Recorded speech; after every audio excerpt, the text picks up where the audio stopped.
with the S3 upper outboard PAS deploy. This will be the future house for one of the express logistics carriers that is being launched on the STS-129 mission later on this year.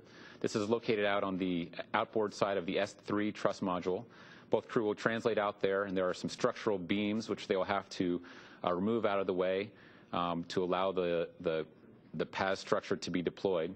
These beams provide structural rigidity to the truss structure when they're installed.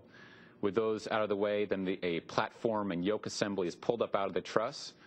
Once that is cleared, it allows those structural attachment beams to be resecured into their fasteners to regain the structural integrity of the truss. With those two beams back in place, the crew then resecures the platform and the yoke assembly onto some clevis brackets on the longeron of the truss itself. These are the same type of carriers that experienced problems during the STS-115 mission where it was stuck in a detent. We have some tools to override that if we experience the same difficulty in our mission. After that is complete, the crew is going to go and replace that rate gyro assembly that I showed a picture of earlier. Christopher Fugelsang will enter the inside of the truss on the S0 side. He'll work on the box from that side. Meanwhile, Daniel Levis will be on the aft side of the truss where there is a thermal blanket which will be pulled back, exposing the box.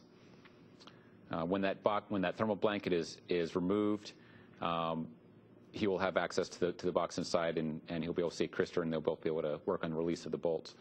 When he gets to the work site, the first thing he's going to need to do is temporarily stow the replacement box outside on a handrail above the work site. This is brought to the work site in a thermal bag to protect it prior to its installation and activation.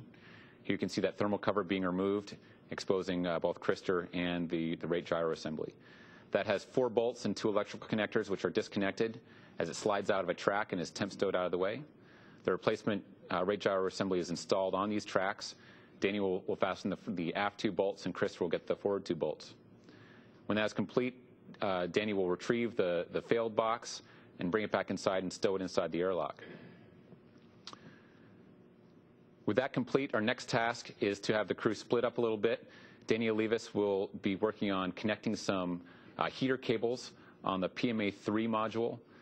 Connecting these heaters allows that vestibule and that PMA to be pressurized such that the IV crew can outfit it in preparation for the Node 3 module to be delivered on the STS-130 mission. With that heater cable connected, at the same time, Christopher Fugelsang will be working on replacing a remote power control module assembly up on the S0 truss. This RPCM, as it's called, has experienced a minor failure, and so we're going to replace it, put a new box in its spot. As part of replacing this box, there are a series of power downs which are required to protect the crew, to make sure that they aren't disconnecting any powered electrical connectors. So there'll be a lot of coordination between the ground control team and the crew on orbit to make sure that those power downs go smoothly.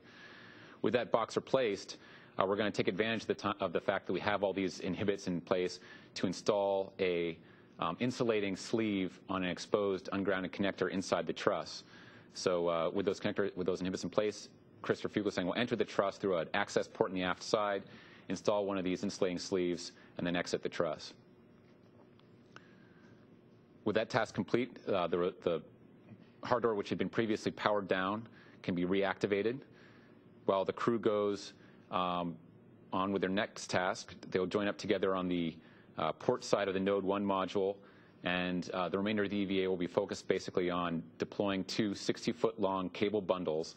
This will be routing power from the starboard side of the S0 truss module out to the port side of the Node 1 module, and this is basically providing power and data for the upcoming Node 3 that will be launched on the STS-130 mission early next year.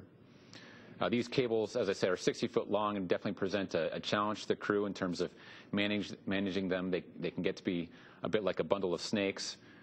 So we have a good plan in place for how to route these and how to secure them. They'll basically be using some copper wire ties to secure these onto handrails along structure.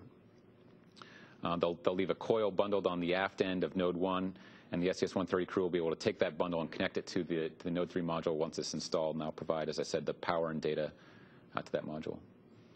We can see how this cable is routed. It's, as I said, from the aft port side of node 1 along the node structure. It goes back in between the S0 and the Z1 truss structure over an area we call the rat's nest, where it will get plugged into an avionics panel through a series of 4 connectors to the S0 truss. In addition to this one cable, there is a second cable bundle as well, which provides redundant power and data to the previous bundle that we're installing. This cable bundle will be installed on a similar spot on S0, right next to the panels there that you can see there, for an additional 4 connectors.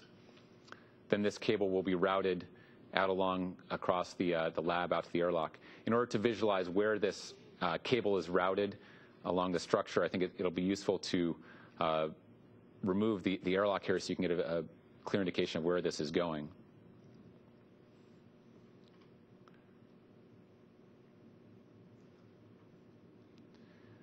This next cable bundle will utilize the bag which was previously stowed outside on EVA2.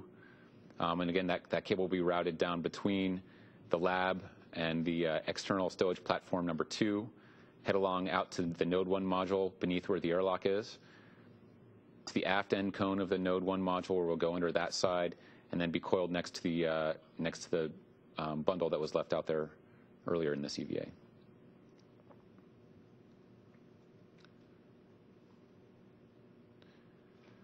Once that cable is secured and stowed down, one of the big things we need to make sure we do is bias as much of the slack within this cable towards the coiled end. We'd hate to have the 130 crew get up there and find that they don't have enough slack in this cable and they're going to have to redo all the work we've done. So we have a plan in place to lay it down once in a sort of loose configuration, then go back and readjust these wire ties and bias all the slack towards the far end so that the future crew has as much play in this cable to make that connection as possible.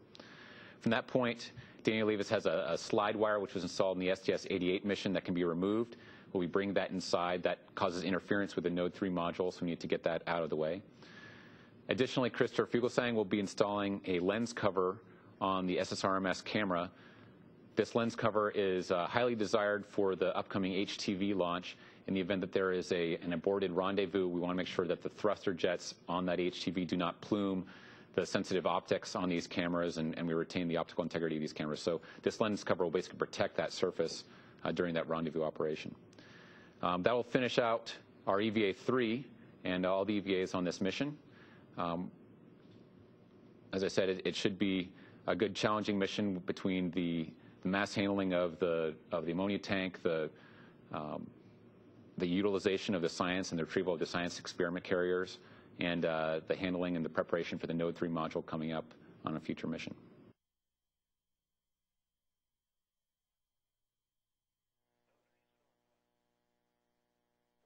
That was Zeb's